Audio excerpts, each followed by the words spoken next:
Hello, this is Mountain, and I'm back at it again with the warrior arts. So, the warrior arts, that's how this channel started, and it's not going anywhere anytime soon, even though it's been some time since I last did something related to warriors, to be honest. So I've been wanting to do this particular scene for a while now, and finally got around to do it. I did the sketch about a week ago, had it lying around, and I originally had another video in my intention for this upload, but some things got in the way, so this got punched up a notch and got in this time. I read Squirrel Fights Hope, finally. I read it a little while back. I got it at Christmas as a Christmas present, and as I do with a lot of my books, they usually end up on the shelf and I never read it until I get bored one day and I read it in one setting.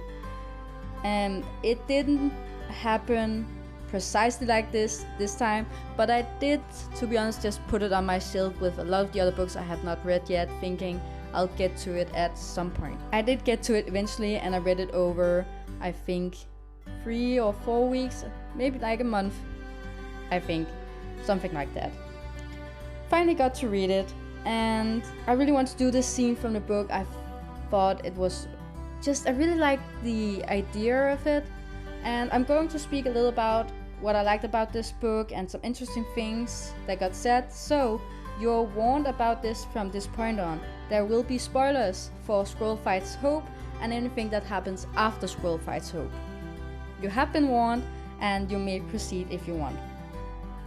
But, so, the thing is, I did spoil myself before reading Squirrel Fights Hope, because before reading Squirrel Fights Hope, I read Greystripe's Vow, and I did not think that I would spoil myself in any way regarding this, but I did. Ultimately, I did ruin this book for myself in some way, but I spoiled myself a lot, so it's not that surprising, to be honest. Anyways, Squirrel Fights Hope, I actually really liked this book, and I really hated this book at the same time. And I don't know if I'm the only one thinking this. I haven't been on any Warriors forums recently, so I can't tell if this is the general opinion or if it's just me. But I did really like this book. I really loved that we got back to Scroll Flight.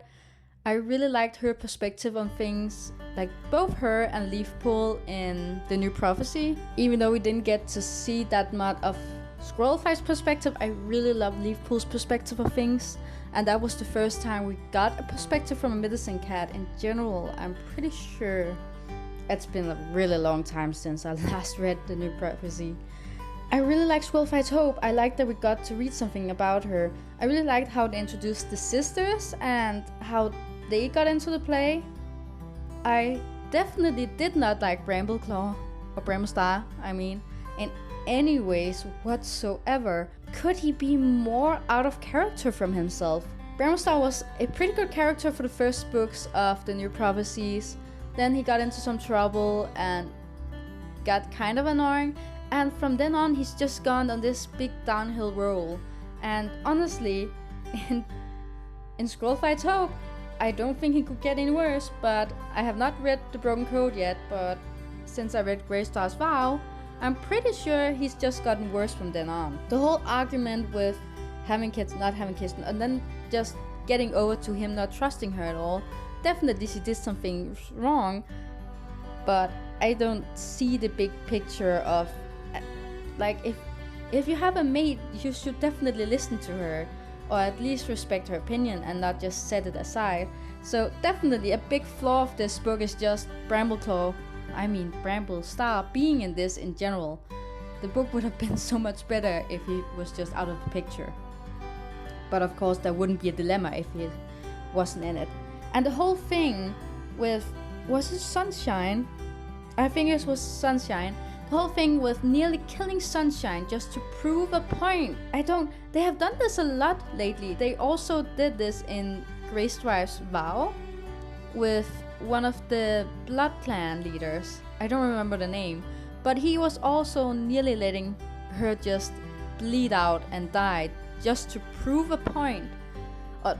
That was different, I get that, but the Sunshine thing was definitely not okay in any way. Just kind of just blew my mind that Bramstar would even consider doing such a thing, being so outlandish. And I could definitely, it wasn't difficult to take Scrollfight's point in this book. She did come up with a lot of good points, but it was really, really hard rooting for Bramblestar in this, like really hard. And I know that's not the point, you weren't supposed to root for him in any way. And then the whole thing with the sisters, I like the whole idea that we have this dilemma with Starclan, where should they be and where's there's more space for them, and that the territory is moved around so it's not suitable for each clan. I like this idea, we need to find a place for Starclan, where's the place, should we just keep it where it is, and so on. And I like the idea that then there was a place, but the sisters was in the way. And the whole sister thing was really interesting too, to see another group of cats, like the Mountains cats, where we see a different way of living, with this ideology and living just the females, and then essentially kicking out the Toms when they are age appropriate, but letting them be more free and roam around like they want to. Or as Midnight put it, not Midnight, Moonlight, as Moonlight put it, they can do what they want. But I like this, the whole book, I really liked it. And then this scene in general, I definitely didn't enjoy it, because my favorite character died during this book. And I'm not shy of it, Leafpool is and always have been my favorite character. I have not found any character who's been able to replace her from her throne in my head, but they decided to kill her. And I'm definitely mad about it, because as said, she is my favorite, but I definitely see why they had to do it. Just in terms of, we have to kill off some of the older cats, we have to get some of them away to give more spotlight to the newer ones, and we can't have 3 medicine cats. So it just made more sense that it was Leafpool to go away, because there can't be 3 medicine cats, that's kind of an overkill. And of course they weren't going to get away with Elderheart, he just got there, and Jay Feather is also a fan favorite amongst many, so that wasn't going to be it either. So I wanted to do this scene so badly the first time I read it. Just the whole thing with them being in Starclan and then looking down upon themselves was amazing. So for anyone who haven't read the book, I'll just resume kind of how this scene got to happen and currently what it is. So before we get here, they are in the battle with the sisters. Leafpool is trying to save the kids from being discovered and attacked from this tunnel thing, I think it was. Scrollfight is trying to help. They are trying to get the kids out before the tunnel collapses, but before Scrollfight and Leafpool get out, the tunnel unfortunately collapses. And the next thing we see is Scrollfight and Leafpool essentially in Starclan waiting to see if they survive or not. Because currently they are in this kind of state where they're not dead, but they're really, really close to it. They are hanging on a thin line. So this is the scene where I think it's Firestar who goes over and say, hey, look down, so they can see upon themselves. And they see themselves laying in the medicine den on their nest. Jay Feather is laying with Leafpool, comforting her, and Allerheart is laying with Scrollflight. And Bramblestar is just pacing back and forth, being really upset with himself and how this could happen, and how he could let this happen, how he could doubt her. So this is the scene currently. I really did want to put in Jay Feather and Allerheart. I really like this idea with them being with their individual mothers and really seeking comfort and hoping for them to come to life again and be with them, even though they have really low doubt that it will happen. But even though I really like this picture idea, I also like the symbolism of just the sisters being together again, laying in each their nest and taking their side in survival or death.